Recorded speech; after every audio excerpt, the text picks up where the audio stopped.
মৰমৰ ছাত্ৰ-ছাত্ৰীসকল আজি মই তোমালোকৰ লগত আন এটা ইম্পৰ্টেণ্ট কথা আলোচনা কৰিম তোমালোকে চোৱা আমাৰ যেটো এতিয়া HSLC পৰীক্ষা হ'ব বা আমাৰ হায়াৰ সেকেন্ডাৰী যিখিনি ছাত্ৰ-ছাত্ৰী হায়াৰ সেকেন্ডাৰী ফাইনেল পৰীক্ষা দিব সেই ছাত্ৰ-ছাত্ৰীখিনিৰ কিছুমান চিন্তা আছে মই বহুতটা কথাত কৈছো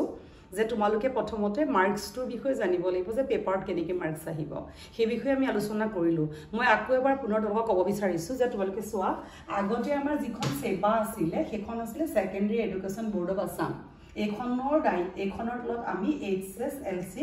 এক্সাম দিছিলো আৰু যিখন এসএক বোৰ্ড আছিল Assam higher secondary education council এইখনৰ তলত আমি দিছিলো হায়াৰ সেকেন্ডাৰী কিন্তু আমাৰ যেটো NEP আমাৰ যেটো ন্যাশনাল এডুকেশ্যন পলিসি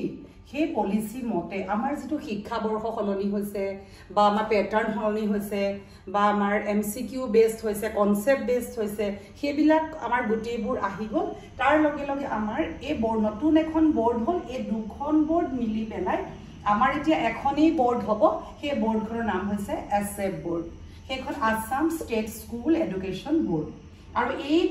এখন বোৰ্ডৰ তলতে হায়াৰ সেকেন্ডাৰী দিব আৰু মেট্ৰিকো দিব কিন্তু আগতে যদি মেট্ৰিকৰ কিবা সমস্যা থাকে তেতিয়া হলে সেবালে যায় আৰু হায়াৰ সেকেন্ডাৰী কিবা হলে বামনি মধ্যম যায় কিন্তু তেতিয়া বোৰ্ড বিলাকৰ মানে কি অফিসটো বেলেগ বেলেগ কিন্তু এতিয়া আমাৰ তাতে যেটো অফিস হল দুইটা মিলি পেলাই আমাৰ এসএফ বোৰ্ড হল Assam state school education board আৰু তাত আমাৰ হায়াৰ সেকেন্ডাৰী মেট্ৰিক এই এসএফ বোৰ্ডৰ তলতেই হয় এতিয়া আমাৰ কথা হৈছে কি আমাৰ যি প্যাটাৰ্ন হলালে আমাৰ এই বৰ্ষটোত আকৌ মই তোমালোকক কৈছো আমাৰ যেটো 2025 বৰ্ষত আমাৰ হায়াৰ সেকেন্ডাৰী যেটো ফাৰ্স্ট ইয়াৰৰ এক্সাম হৈছিল সেই এক্সামটো আমাৰ আধাতে এক্সামটো বন্ধ হল কিহৰ কাৰণে যে আমাৰ প্ৰশ্ন আউট হৈছিল প্ৰশ্ন কোনে আউট কৰিছিল যে প্ৰশ্নবিলাক যেতিয়া বৰ্ডৰ পৰা আনি পেলাই এটা জায়গাত থৈছিল কিন্তু সেই ঠাইৰ পৰা প্ৰশ্নখিনি কলেজলে নাহুতি কোনোৱে হয়তো সেই খামবোৰ ফালিছিলে বা লিক হৈছিলে এবোৰ কাৰণত বহুত সমস্যা হৈছিলে সেইখিনি মই তোমালোকক আগতে কৈছো যিকোনো কাৰণত ছাত্ৰ-ছাত্ৰীয়ে পৰীক্ষা দিব নোৱাৰিলে তো নোৱাৰিলে নাই কিন্তু হায়াৰ সেকেন্ডাৰী ছাত্ৰ-ছাত্ৰীখিনিৰ সেই প্ৰথম বৰ্ষৰ পৰীক্ষাটো আছিল MCQ দিছিলে MCQ তেহতৰ 40 মাৰ্কছৰ MCQ আছিল যে 40 মাৰ্কছৰ MCQ হ'ব আৰু 40 মাৰ্কছৰ আমাৰ ডেসক্ৰিপটিভ হ'ব আৰু বাকি 20 মাৰ্কছৰ প্ৰ্যাকটিক্যাল থাকিব হেতু হয় কিন্তু এই যে সমস্যাটো হোৱাৰ পিছত যেহেতু ফাৰ্স্ট ইয়াৰ পৰীক্ষাটোই সম্পূৰ্ণ নহল এতিয়া আমাৰ নোটিস উলালে যে এই যিখিনি ছাত্ৰ-ছাত্ৰীয়ে ফাৰ্স্ট ইয়াৰৰ হায়াৰ সেকেন্ডাৰী পৰীক্ষা সেকেন্ড ইয়াৰ এতিয়া পঢ়ি আছে তেওঁলোকে হায়াৰ সেকেন্ডাৰী পৰীক্ষা দিব 2026ত তেওঁলোকে কিন্তু এই MCQ দিব নালাগে এটোৰ সম্পূৰ্ণভাৱে আমাৰ MCQ দিব নালাগে বুলি পেলাই আমি গম পাই গলো যেহেতু পৰীক্ষালে আমাৰ সময় কম গতিকে আমাৰ হায়াৰ সেকেন্ডাৰী 2026 এই ছাত্ৰ-ছাত্ৰীখিনিয়ে কি দিব তেওঁলোকৰ যেনেকুৱা আগতে আছিল 20 মাৰ্কছৰ প্ৰ্যাকটিক্যাল যেনেকৈ আছিল আৰু বাকি 80 মাৰ্কছৰ যেনেকৈ কোৱেশ্চন এনসাৰবোৰ আহিব তেনেকৈ আহিব কিন্তু এওঁলোকৰো কনসেপ্ট বেসড দেই এওঁলোকৰো কনসেপ্ট বেসড কাৰণ এটো অলৰেডি ঘোষণা কৰিছে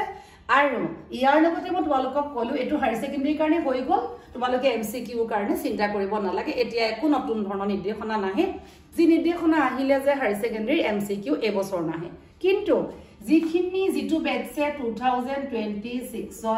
HSLC দিবলৈ গৈ আছে তেওঁলোকৰ যি নিৰ্দেশনা কৰিছে যে 45ত 13 45ত 13 বাকি 10ৰ ভিতৰত তেওঁলোকে বাৰু 4 পালে 30 হল এটোহে তেওঁলোকৰ 5 মাৰ্ক কিন্তু মই এটা কথা আকৌ কৈছো যে আমি এটো জানিলো তাৰ বাদে আমি এটো জানি বহুতে ভাবে বহুত প্ৰ্যাকটিক্যালৰ মাৰ্কস পাম ভাল হ'ব হেতু নহয় যদি আমাৰ 50ও প্ৰ্যাকটিক্যাল থাকে তেতিয়াও আমি 30% 15 পাব লাগিব যদি 70 প্ৰ্যাকটিক্যাল থাকে তেতিয়া আমি 21 পাব লাগিব যদি 20ও থাকে তেতিয়াও আমি পাব লাগিব 7 3 গুণ 21 2 3 গুণ 6 কিন্তু এতিয়া কথাটো হৈছে কি এনেকুৱা যে আমি কি কৰিব লাগিব আমি এতিয়া হাজু হ'ব লাগিব এই বেটছৰ যিখিনি ছাত্ৰ-ছাত্ৰীয়ে মেট্ৰিক দিব সেই ছাত্ৰ-ছাত্ৰীখিনিয়ে কিন্তু হায়াৰ সেকেন্ডাৰী উঠাৰ লগতে MCQ একদম খাটাং তেওঁলোকৰ MCQ দিব লাগিব আৰু তেওঁলোকৰ কিন্তু এই বেটছৰ ছাত্ৰ ছাত্ৰীখিনিয়েহে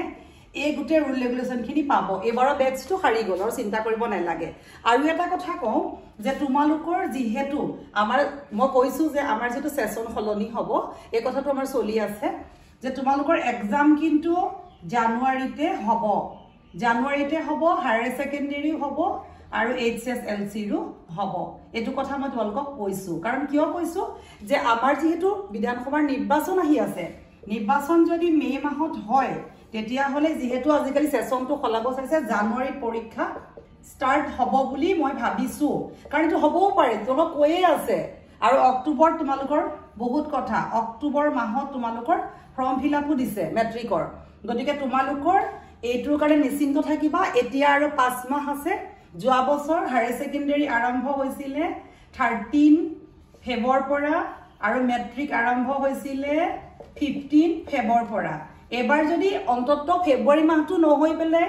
এই 13টা দিন 15টা দিন আগবঢ়াই দিলেও জানুৱাৰী 15 পৰাই হ'ব জানুৱাৰী 10ৰ পৰাই হ'ব গতিকে তোমালোকে তাৰপিছত তোমালোকৰ এই মে মাহলৈ ভেজাল নাৰাখে আৰু সব দি কৰি আজৰি হ'ব তোমালোকৰ তেতিয়া সুবিধা হ'ব যদি এইখিনি তোমালোকৰ জানিবলগীয়া কথা আছিলে তোমালোকে ভালকে পঢ়া ভিডিঅ'টো লগৰ লগত শ্বেয়াৰ কৰিবা কিবা তোমালোকে এটা লাইক কৰিব নাপাহৰিবা কিবা থাকিলে কমেন্ট কৰি সুধিবা ধন্যবাদ